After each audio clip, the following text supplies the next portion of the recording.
न किसी नदी नाले का नाम हो, न किसी पेड़ पौधे का नाम। ये अनामी महाप्रभु का नाम है। अनामी का मतलब जिसका कोई नाम न हो, उसका नाम संत रखते हैं, जगाते। जैसे कबीर साहब आए थे, साहब नाम जगाया। नानक साहब आए, वाहे गुरु नाम जगाया। मीराबाई गिरधर नाम से, स्वामी शिवदयाल जी महाराज राधा स्वामी नाम जगाया।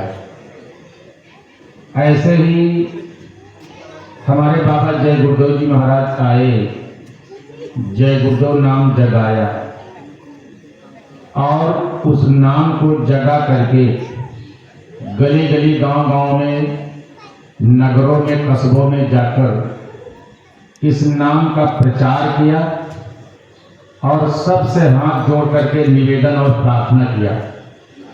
वक्त का जगाया हुआ नाम है। जब आप इस नाम को बोलोगे, कभी कोई मुसीबत परेशानी में मैं मिलूंगा, तुम्हारी रक्षा करूंगा। ये जय गुरुदेव नाम बाबा जी का नहीं, जय गुरुदेव नाम। लेकिन जब बोलोगे कोई परेशानी मुसीबत में, तो बाबा जी ने कहा मैं मिलूंगा और तुम्हारी संभाल करूंगा। तो सब लोग मिलकर बोलिएगा, ये जय गुरुदेव नाम बोलोगे, जहां तक आवाज जाएगी वहां तक का सारा दूषित वातावरण शुद्ध हो जाएगा।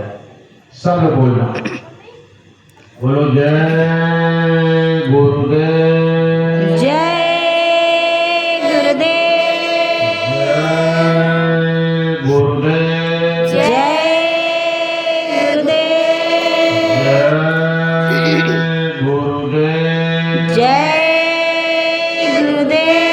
जय गुरुदेव नाम किसका? प्रभु का, जय गुरुदेव नाम किसका? प्रभु का, प्रभु का पावन प्यारा नाम, जय गुरुदेव, मालिक का प्यारा नाम, जय गुरुदेव, जय गुरुदेव। जय गुरुदेव। शब्द रूप में विराजमान परम पूज्य स्वामी जी महाराज के चरणों में कोटि कोटि नमन प्रणाम करते हुए परम पूज्य स्वामी जी महाराज के जान सिंह वारिस व उत्तराधिकारी, जय गुरुदेव धर्म प्रचारक संस्था मथुरा के राष्ट्रीय अध्यक्ष पूज्य जी महाराज जी के चरणों में शतकोटि प्रणाम। आज आए हुए इस सत्संग समारोह में भाग ले रहे अपने लुधियाना संगत के अगल बगल से, दूर दराज से आए हुए हमारे सभी सत्संगी भाई बहनों, वरिष्ठ गुरु भाइयों, आस पड़ोस के इस कॉलोनी व बस्ती के रहने वाले हमारे सभी हिंदू, मुसलमान, सिख, ईसाई, गरीब, अमीर, अधिकारी, कर्मचारी, बूढ़े, नौजवान, बच्चे, बच्चियों, पढ़े लिखे, अनपढ़, आप सबको सादर जय गुरुदेव। प्रेमियों, आज हम आप सब इस स्थान पर आए हैं, जरूर कुछ चाह, हमारे आपके अंदर जब कोई चाह बनती है, हम खोजी बनते हैं। खोजी का मतलब होता है खोज करने वाला। हमारे लोगों के अंदर कुछ खोज करने की दिमाग में ललक पैदा हुई। खोजें, क्या खोजने के लिए आए हैं यहाँ पर? भक्ति खोजने के लिए, भगवान को खोजने के लिए, देवी देवताओं को जानने के लिए, उनसे मिलने के लिए। आखिर हम लोग कहते जरूर हैं देवी देवता है, ईश्वर भगवान है, कहाँ मिलेंगे, कैसे मिलेंगे, हम कौन हैं, कहाँ से आए हैं, अभी हमको जाना है तो कहाँ जाना है? ये हमारे आपके सामने सवाल है। कोई भी ऐसा नहीं है इस धरती पर जिसने मानव तन पाया है। सबके अंदर ये सवाल है और इन सवालों को हल करना अति आवश्यक है। चतुर चालाक होशियार वही व्यक्ति है जो इन सवालों को हल कर ले, जीते जी, मरने के बाद नहीं। अगर कोई सोचे मरने के बाद भगवान के यहाँ चले जाएंगे, सरासर झूठ है, धोखे में पड़ा रहेगा। मरने के बाद कोई भगवान के यहाँ नहीं जाता है। आप सोचो भगवान मिल जाएंगे हमको, सुख मिल जाएगा हमको, नहीं मिलता है। कभी कभी कुछ बहनों के अंदर, कुछ भाइयों के अंदर वाणी का बाण लग जाता है, कोई कुछ कह देता है। आत्महत्या लोग कर लेते हैं, क्यों करते हैं? आत्महत्या में वाणी का ही बाण लगता है। महात्माओं ने कहा है, बाण बर्छी का मारा तो बच ही गया और बाण बाड़ी का मारा बचा ही नहीं।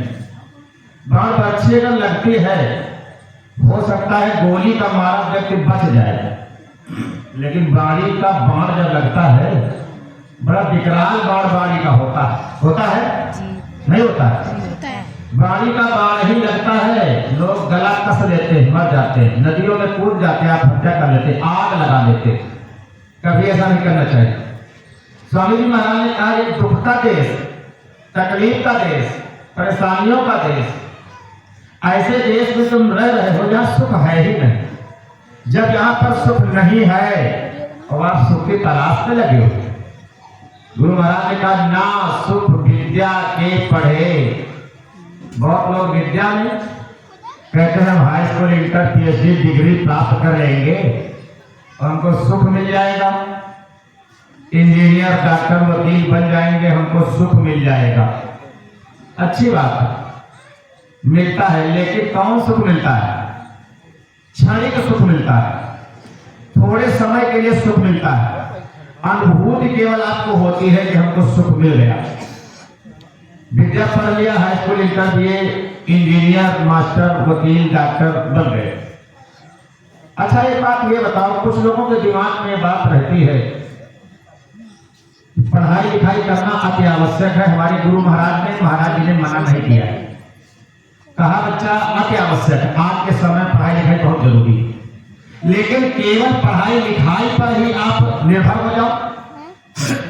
सत्संग से कोई मतलब नहीं, भगवान से कोई मतलब नहीं, भजन से कोई मतलब नहीं, तभी तो दिक्कत। अगर पढ़ लिख गए, इंजीनियर आप बन गए, डॉक्टर बन गए, तो आपको पढ़ लिख करके डिग्री मिल गई, इंजीनियर, डॉक्टर, वकील आप बन गए। जब डॉक्टर बन जाओगे तो डॉक्टर बन करके करोगे क्या करोगे? डॉक्टर क्या करता है? जब डॉक्टर बन जाते हो तो क्या करते हो? आप लोग बताएं थोड़ा। इलाज करते हो। जब आप दवा देते हो किसी को तो उससे पैसा लेते हो ना। कुल मिला करके इसका मतलब ये है, डॉक्टर बनने का, वकील बनने का, मास्टर बनने का, इंजीनियर बनने का, इसका मतलब ये है कि पैसा कमाना। ये तो उद्देश्य है। इन डिग्रियों को प्राप्त करने के बाद क्या करते हो? पैसा कमाना, यही एक उद्देश्य है। पैसा कमा करके आप क्या करोगे? जब रुपया पैसा कमा लोगे तो क्या करोगे? उस रुपया पैसा को जब इकट्ठा करोगे तो अपने शरीर की रक्षा करोगे ना। क्या क्या करोगे? रोटी की व्यवस्था, कपड़े की व्यवस्था और मकान की व्यवस्था।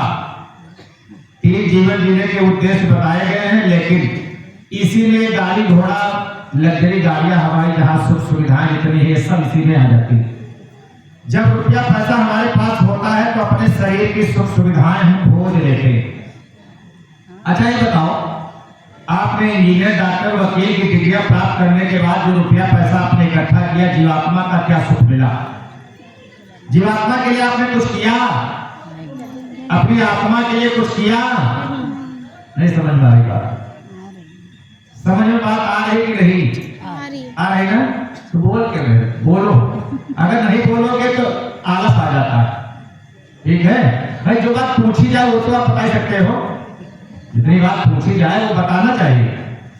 भाई ये रुपया पैसा आप इकट्ठा किए, इससे आपने जीवात्मा का कोई लाभ हानि हुआ? नहीं। क्या फायदा मिला? जितना रुपया पैसा आपने इकट्ठा किया वो सब शरीर का लाभ हुआ। रुपया पैसा जितना इकट्ठा करते हैं सब शरीर पर लगाते हैं, इसीलिए तो सब कुछ यही धरा का धरा रह जाता है, जीवात्मा निकल जाती है।